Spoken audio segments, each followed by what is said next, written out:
You cannot even imagine the extent of violence and oppression and savagery that these Islamists can bring into their society. They don't worry about inclusivity and diversity and all of these things. Once they Yeah. get the power, they're gonna hang you. They don't mess around. They say to women, marry your rapist and it will be fine. You better wake up before things go down and before it's too late. Do you think the Islamic regime in Iran has a future? Do you believe it is coming to an end, which is why they are acting the way they are acting right now? I think they are coming to an end because we've seen throughout history that none of these dictators, none of these dictator governments remain in power. Sooner or later, they collapse, they get destroyed. We see it with Soviet Union, we saw it with all these governments and all of these dynasties, like before Islamic Republic, like Qajar, and all of those dynasties. We see it in different countries around the world. They're not going to stay, so they will collapse eventually. But the thing is, who's going to replace them? Who's going to take the power next? And how long? Like, because the more it takes, the damage that will be done is more and bad, and it will take longer for the country to recover from it. So that is now the point. And I'm honestly not hopeful with what's going on in America and generally Western countries. I mean, yeah, I hate it to like generalize, but the dominant narrative and the dominant group is going crazy. And that was exactly what happened in Iran. Like, okay, you have a stronger foundations. Like America has this strong constitution and everything going on. Okay, but how long do you think that's gonna hold it together? And that's not gonna collapse. Like, if you keep empowering these groups, they're gonna make this revolution that you think is not gonna happen because, oh well, Islamists are a minority in America. They will make it happen by your own hands, by leftists, by Democrats, by all of these different groups. They'll brainwash them, deceive them into making that revolution and that collapse happen from within, not from outside influence, from within. That's how they are doing. That's how they are operating.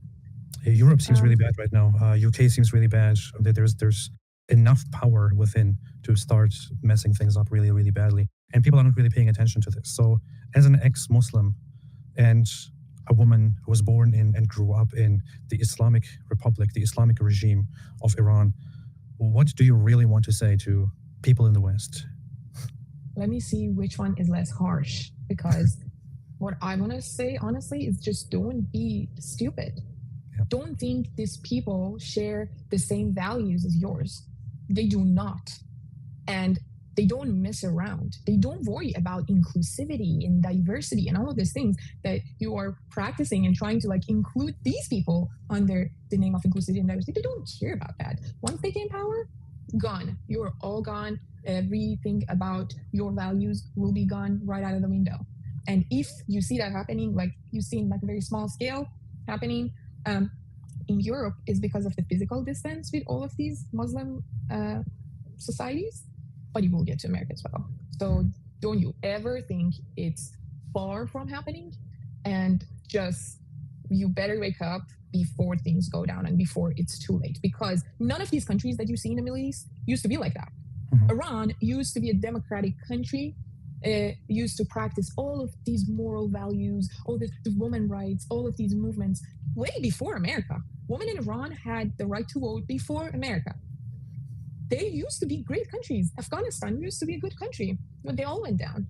How long do you think yours will take to get down?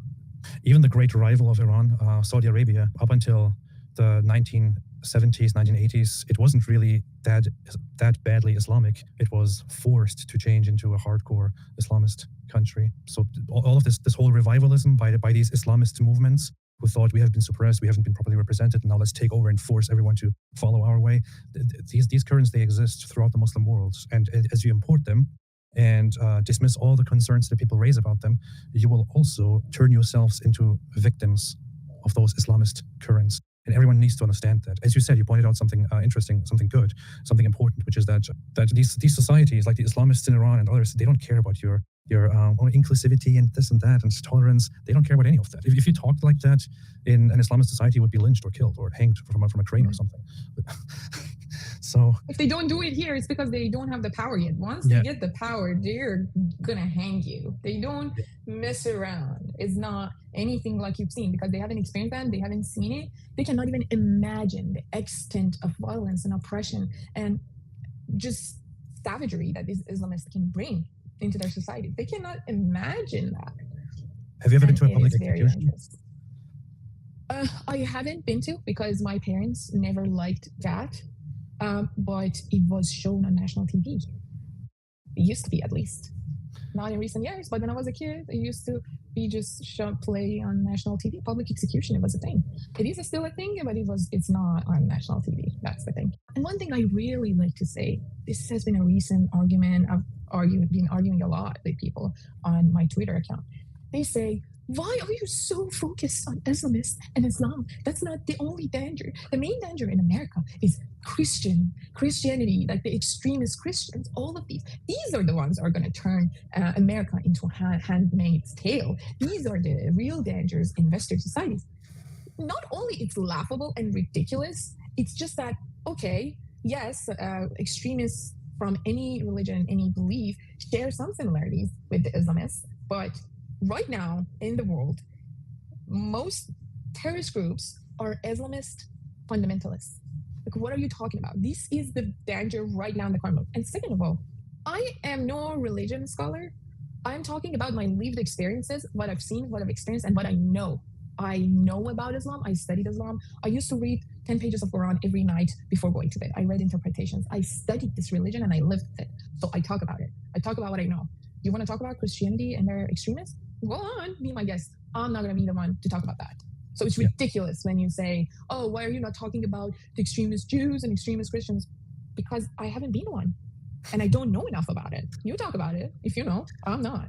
You're in America now. You've been here for quite a while, for a few years at least. You would agree with me, right? When I say when these people in the West, in America, and in Western societies, when they talk about extremist Christians and all that, it's laughable to me. I want to just laugh about it because it's nothing at all compared to average Islam.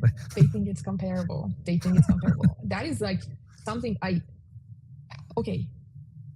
Islam, I'm not even going to say Muslims because not all Muslims practice the instructions of Islam exactly. Some Muslims, including the community that I grew up in, they had their made up instructions. It was very like reformed version of Quran and Islam. And yeah, pedophilia is bad and all that.